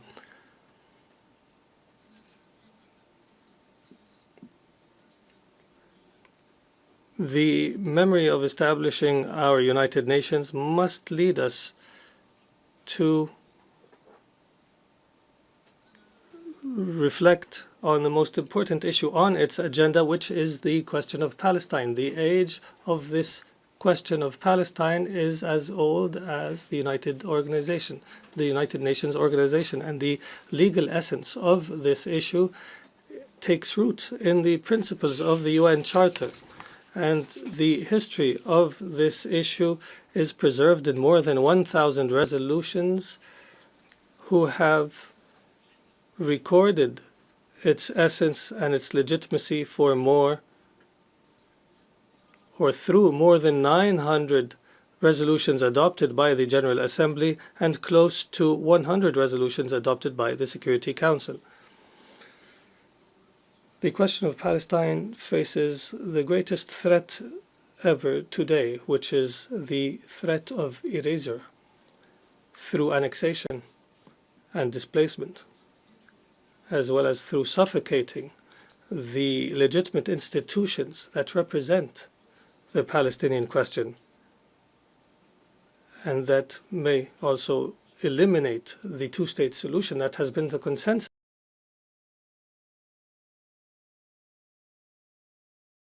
after the Israeli occupation is now loud and proud in its intention to revive what it calls Greater Israel. This situation makes it incumbent on the international community as a whole to uphold the action so that the seal of our 8th decade be the seal of Palestinian pain, catastrophes, and tragedies. It is the responsibility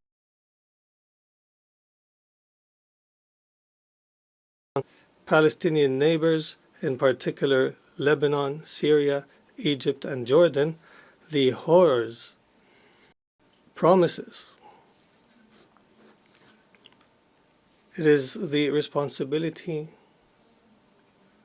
to seek to preserve the two-state solution and to build a Palestinian state that is sovereign and independent on the borders of 1967 with East Jerusalem as its capital, as a just and lasting settlement for the Israeli-Palestinian conflict. We appreciate the increasing recognition of the State of Palestine and the doctrine of the United Nations. The solution to this issue, in our opinion, must be based on 5 elements. One, that the solution take place under the permanent auspices of the United Nations. Second, that the solution be based on direct negotiations between the parties, the Kingdom of Morocco, and the Polisario Front. Third, that this solution be a result of the formulation of the parties and not imposed by any single party or any other party. Fourth, that this solution be aligned with UN principles on decolonization and on achieving justice for people under colonization. And fifth and finally, that the solution leads to empowering the Sahrawi people of exercising their right to self-determination as per UN resolutions. Also, in the direct neighborhood of my country, the Libyan crisis deepens and complicates further day by day. While the international community is losing interest in Libya, and while any practical prospects for a peaceful settlement is absent.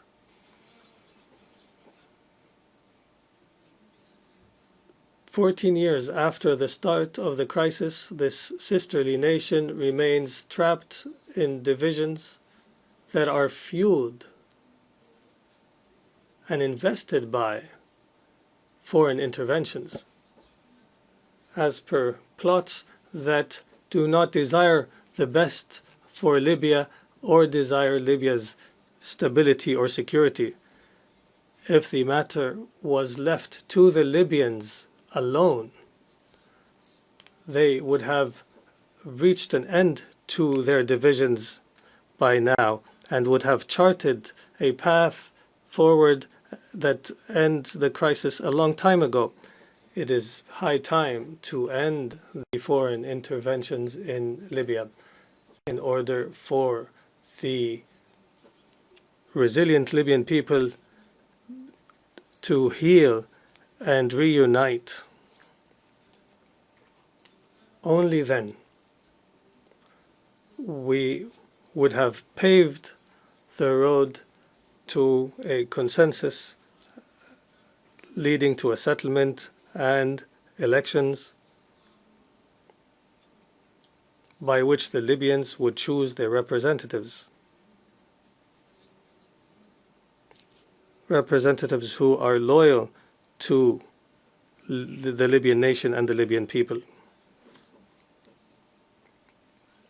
As for the Sahel region, Algeria reiterates its full commitment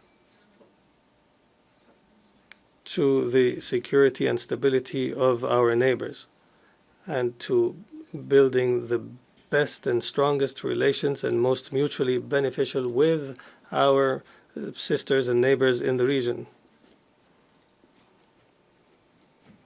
I note here that for the second year in a row, a member of the coup regime dares from Mali through this rostrum to attack Algeria.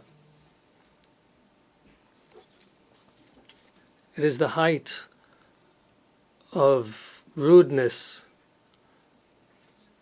and vulgarity by which this failed poet has spoken and this coup plotter, it is only the illusion of a soldier and a lowly conduct that does not deserve anything but condescendence, and it only inspires disgust. And allow me to repeat this last statement in French. The depth of perfidy, vulgarity, and coarseness reached by this false poet, but genuine coup plotter, are nothing more than brutish verbiage. His gutter talk deserves only scorn and inspires only disgust. I repeat,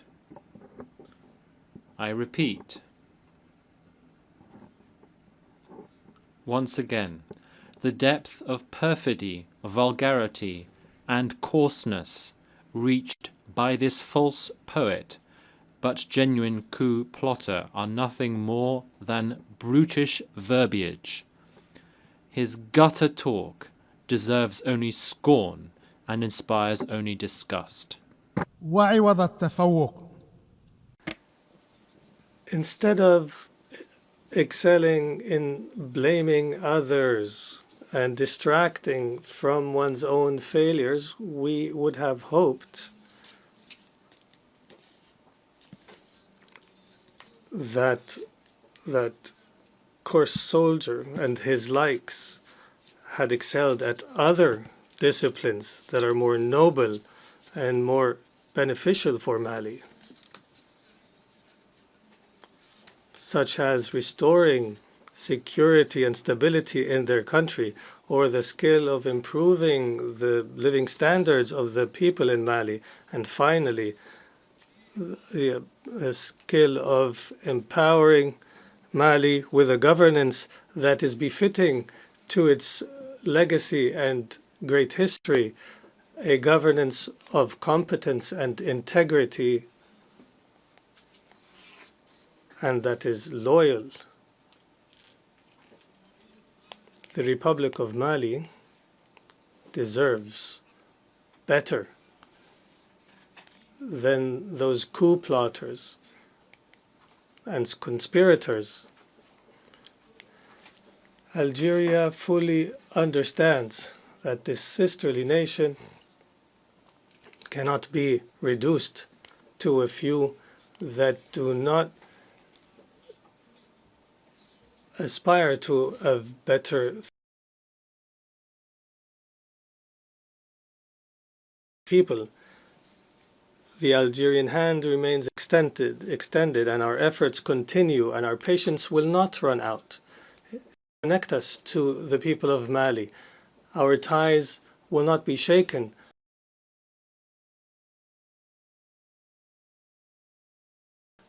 Leaders. In the wider context of Africa, Algeria reiterates and recommits to its role in joint African efforts, in particular as Africa stands at a crossroads today. It is a critical juncture where on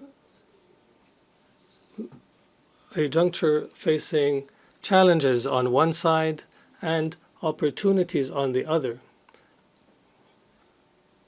The African reality makes it urgent to address the conflicts and crises that have not spared any part of the continent.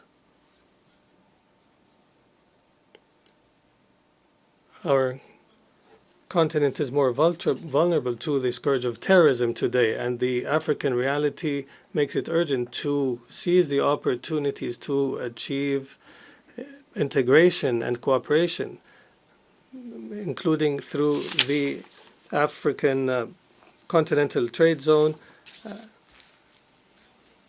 and working together for the betterment of our people.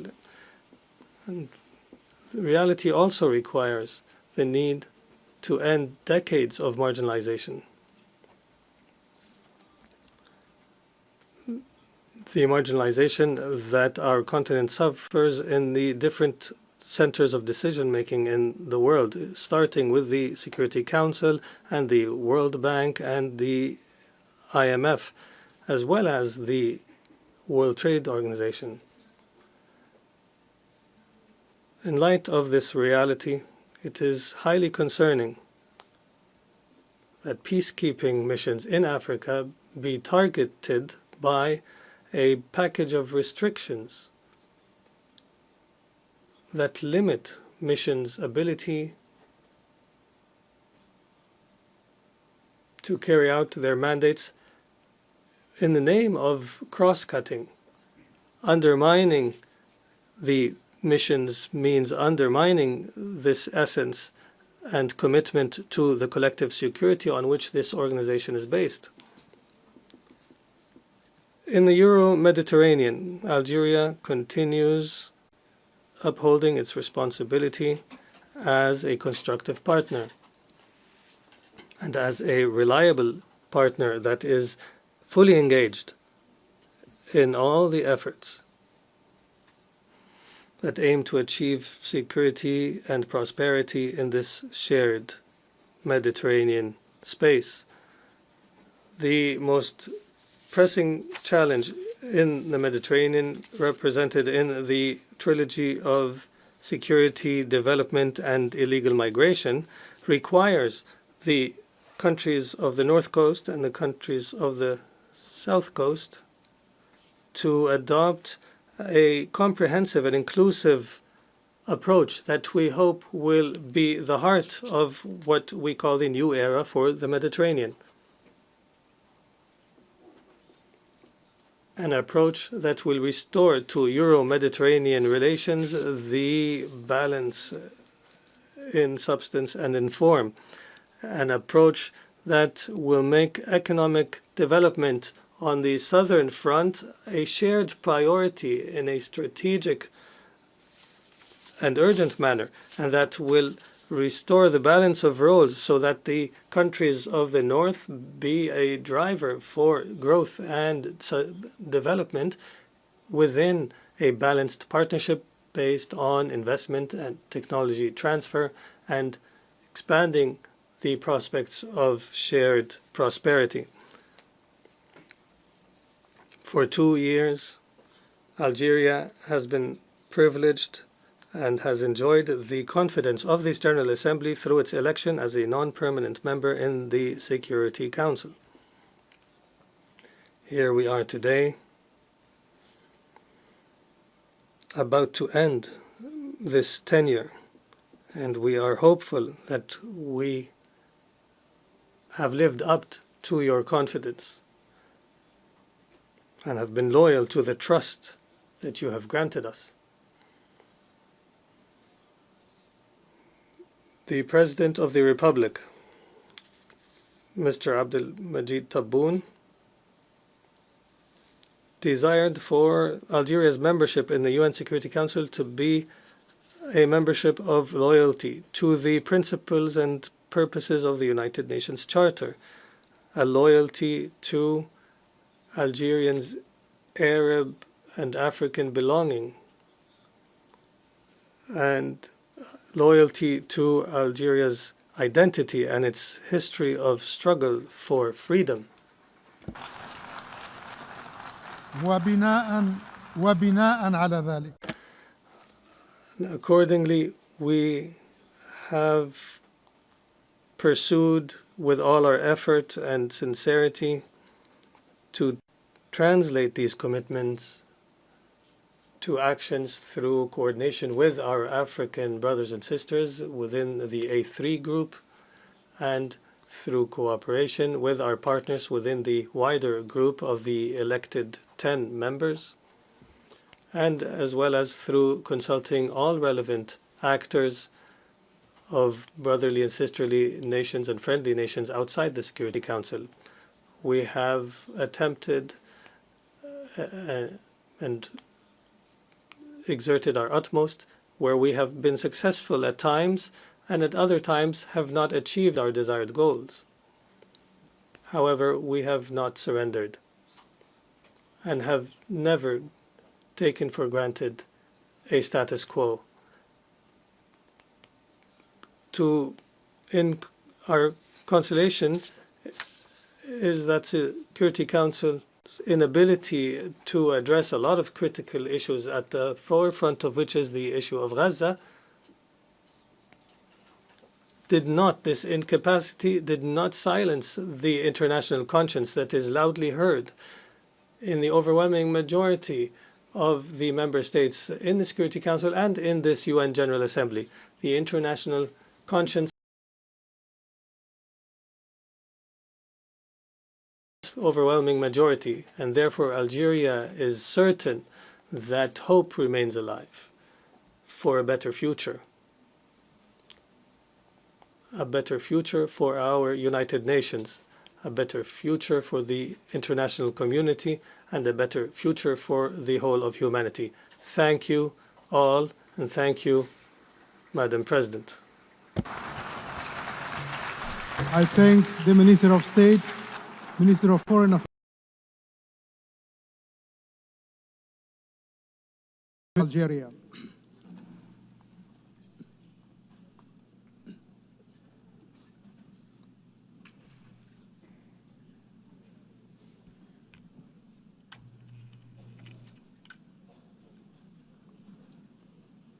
I now give the floor to His Excellency Denis Ronaldo Moncada Colindres, Minister for Foreign Affairs of Nicaragua.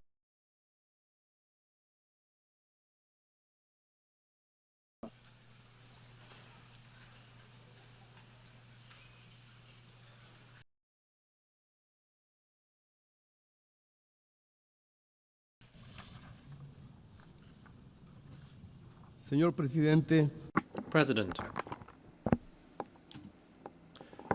aims to represent the people and government of the entire world. Here, as always, we bring the affectionate greetings of our heroic Nicaraguan people, who, as we know and as we say, understand battles, honor, and the glory of defending our principles and values, our sovereign dignity, our rights, and in particular, the sacred right to be free, and thus to choose our own cultural, social, economic, and political model, to make progress in the fight against poverty, faced with all the challenges of these difficult moments in the history of humanity. We stand here once again, proud of our brothers and sisters, our links with other combative, decent peoples, as are all the peoples of the world, peoples and families whom we defend, protect, and sustain in all of our prerogatives and beliefs, in all the cultures and practices that the colonialists and imperialists of the world have tried to attack, and which they have tried to steal from us, without being successful in that effort, and we know that they will not ever be successful in that effort.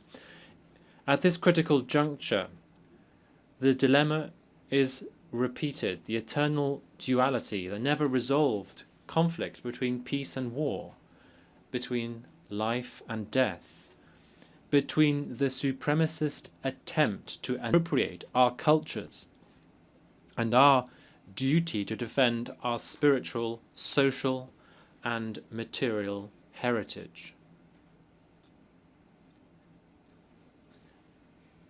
These are the times that define us.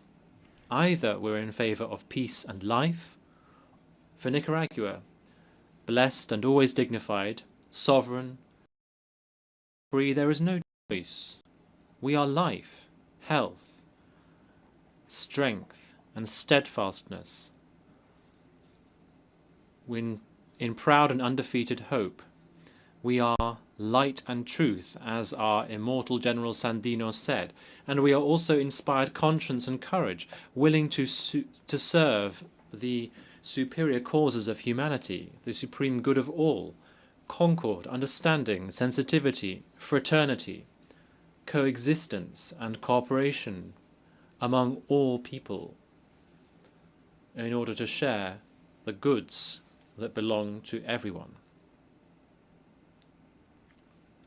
The future is made of the glory of our people, who know that fighting and overcoming are synonyms, that struggle is the highest of all songs, and that to fight means creating the victories necessary for the common good.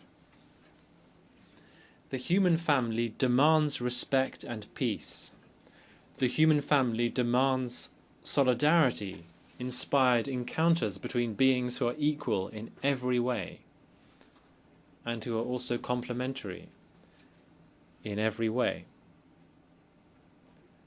The human family demands respect for all of those agreements that were made 80 years ago when the United Nations was established in order to stop wars and to build lasting peace and justice, the treasure and patrimony of all human beings. The human family hopes, trusts, proposes, and at the same time insists on and demands union to reach the fullness of intelligence, serenity, wisdom, calm, and humility, indispensable to build and no longer to destroy. We are referring to all the issues that are priority